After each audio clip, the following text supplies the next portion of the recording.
Cette semaine, la Haute Cour de justice de Londres doit décider si Theresa May a le pouvoir d'activer l'article 50. Alors, le Brexit veut-il vraiment dire le Brexit ?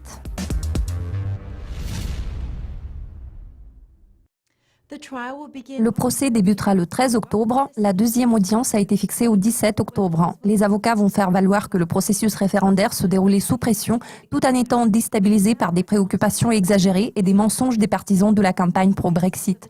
Pour entamer une procédure judiciaire, les avocats se sont référés à un document datant du XVIIe siècle, à savoir la Déclaration des droits de 1689, en vertu de laquelle les lois ne doivent pas être annulées ni suspendues sans le consentement du Parlement.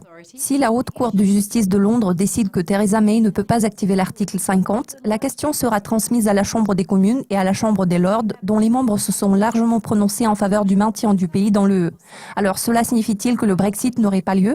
Selon Rob Ford, professeur de sciences politiques à l'Université de Manchester, une loi du Parlement pourrait signifier une première lecture, une deuxième lecture, et puis le processus à la Chambre des lords qui peut durer 1 an, voire plus longtemps, ce qui pourrait rendre les choses plus difficiles. Rappelez-vous, le gouvernement ne constitue pas du tout une majorité à la Chambre des lords. Il serait parfaitement possible que les lords travaillistes ou les libéraux démocrates votent massivement pour rester et pour bloquer l'article 50, a-t-il ajouté. En commentant la situation, la porte-parole du département pour la sortie de l'Union européenne a réitéré la déclaration faite le 28 septembre par le procureur général Wright. Il ne doit y avoir aucune tentative de rester au sein de l'UE, ni de la rejoindre par la porte arrière, ni d'organiser un deuxième référendum. Le résultat doit être respecté et c'est effectivement ce que le gouvernement a l'intention de faire.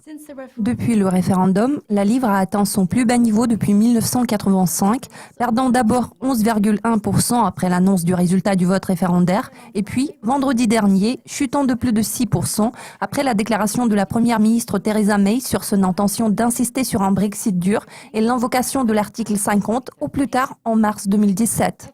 Ian Johnson, stratège en matière de devises chez Forecast RGE, a commenté le comportement de la livre comme suit. « J'ai tradé la livre sterling depuis 1978 pendant chaque crise et je n'ai jamais vu quelque chose comme cela. » Cela conclut la revue de presse dédiée au Brexit. Je suis Céleste Skinner. Restez à l'affût de nos mises à jour régulières pour être au courant de tout ce qui se passe dans le monde de la finance. À la prochaine.